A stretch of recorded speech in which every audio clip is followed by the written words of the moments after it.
And I presume I saw a lady on Zoom. Hello to everyone on Zoom. Hope you're well and you can hear me. Hello, welcome. Yeah. Thank you very much. I'm sorry I was a bit late. It's unlike German transport, but yeah, it happened. Anyway, thank you, Matches, for the invitation.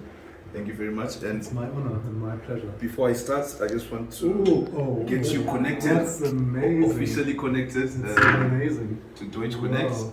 Yeah. Hey. You have a picture from us? Yeah. Yeah, every time we go. And I also got one special t-shirt for one of you guys at the end of this session as well. Yeah.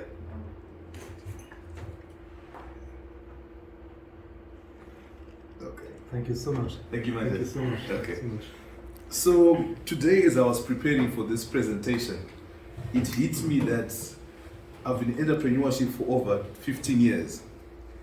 And I've tried a lot of things. Some of them have worked out, some haven't worked out. But the majority of the things that have worked out, women are involved.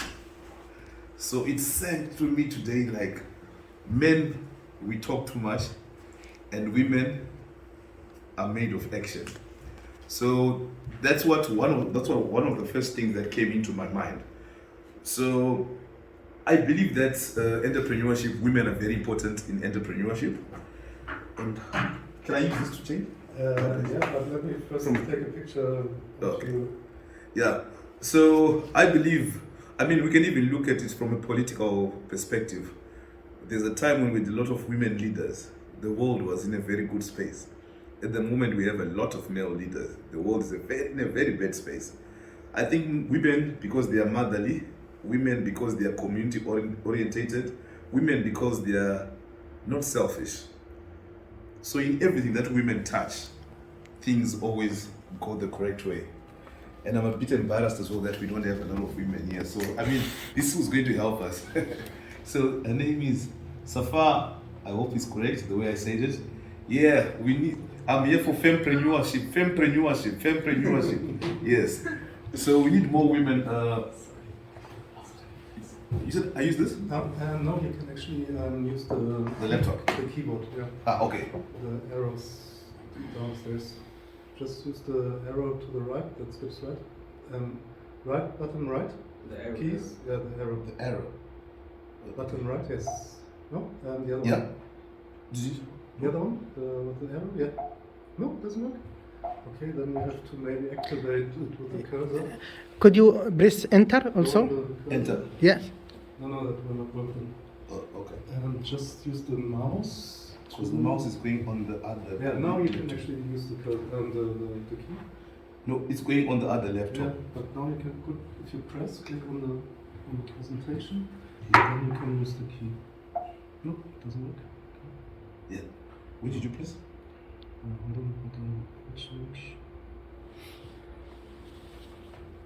Okay, now you can actually. No, okay. Yeah, so thank you. So,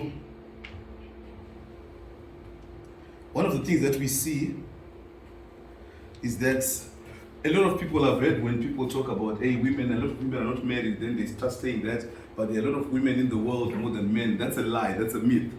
As I was preparing for this, I realized that there are more male people in the world. So my sisters, you don't have to be married. There's no pressure about getting married because there are so many of you out there.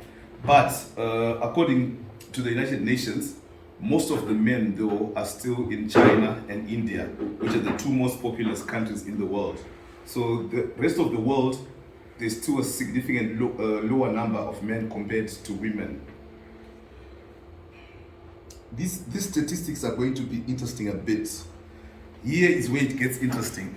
In terms of percentages, we're almost the same, the number of women, the number of men in the world.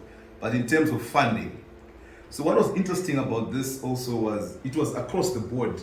Whether you looked at America, whether you looked in Africa, whether you looked in Europe.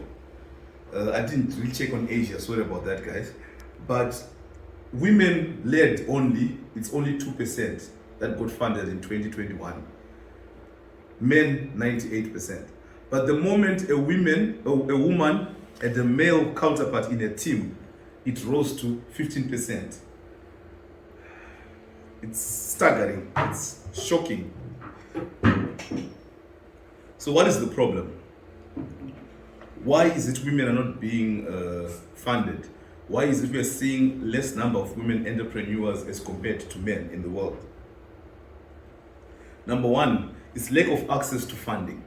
So when we speak about lack of access to funding, this is just, we can take it from a traditional perspective, from a religious perspective, from a cultural perspective. I'll zone in where I come from Africa, whereby at the end of the day, you can realize that women, even in terms of going to school, a lot of young girls don't even have the opportunity to go to school. A lot of women, their role in the family is to be a mother, to take care of the family, to stay at home. So naturally, we don't really say they must go to work. It's not expected of them, which is very sad as well. So this is where the lack of access to funding comes in, because if you're not going to work, you're not going to get a loan. If you don't have your own money, you're waiting for your husband to bring the money, then naturally no one can loan you money as well. So that is where the lack of access to funding. I don't want to take it from a big, corporate perspective. I want to take it down to the communities where we come from, because I think it becomes more realistic to say, okay, this is why women are lacking funding. We talk about our mothers, we talk about our sisters who grew up with, when you were growing up, was she most likely to get an opportunity in business than you? Not even talk about business, just talk about school, the opportunities we were afforded, probably a sister would not have got the same opportunities. Financial inclusion of women is dragging. We've talked about women's rights, we're talking about, equality, gender equality and all that, but it's taking time where it's wanted. It's dragging, it's dragging. We're not getting a lot of women, firstly, even, I'll go to the influential positions later, but in terms of on the business side, it's all good to talk about women empowerment, but a lot of the times we don't even have the women in the talks. So this was where I was going to go. Funding depends on networks. So when I'm talking about networks, I'm talking about the corporate board. There are no women in corporate boards, very few women in corporate boards.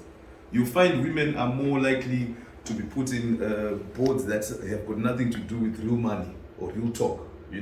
Where people are really talking about serious stuff, very few women are invited to those kind of topics. The importance of networks as well is because if you are not influential, if you're not correctly networked, it is difficult for you to get into that space. It's the same way when you find Africa is always complaining because we don't sit at the table where decisions are made. When you talk about G7, when you talk about all these Davos meetings, we're at the periphery. So imagine being an African and being a woman, it's double trouble, So these are the kind of biases that are there from a business sense for women. Funding depends on networks. If you're not well networked, how can my sister who doesn't even go to school, how can she be networked? How can my sister who doesn't even know anyone influential, how can she join the big network, We don't like complaining a lot. I'm someone who likes solutions. So to my sisters out there who are watching, if you don't have a seat at the table, well, just bring your own chair. Bring your own chair. Nothing was ever got for free, I think one of the things that differentiates entrepreneurs is that regardless of your sex, of your color, skin color, of your religion, it is the passion and the drive to go forward. So that is why you always find entrepreneurs are there to solve problems. Entrepreneurs are there to find solutions. So to women out there, please, there's a solution. If you don't have a seat at the table, you might as well bring your own chair. One thing that we have seen that is now happening is that since the female angel investors started investing in this, women now are supporting each other, in business. I know there are funds that are worth billions that are just specifically for women. I know the European Union has a lot of fempreneurship programs. I also know a lady, Mali Baum, who's also working very hard in Germany in terms of getting women at the correct table, in the table where the decisions are being made. So this is one aspect, female angel investors. Okay, when we talk about female angel investors, I think we're taking it to a bigger level. Where we grew up in Africa, there's what we call, in South Africa, they call it Stokvel. But I'm sure in every community it's there. You know, where your mother puts some money aside to sort of a crowdfunding, but in a very communal sense, whereby this month the money is going to my mother, the next month is going to your mother. Women have been banking since time immemorial, whereby a father can go to work and be a drunkard and come back with 2 cents. The mother will take that 2 cents that comes home and put it in that type of crowdfunding or communal bank that they've always used to have.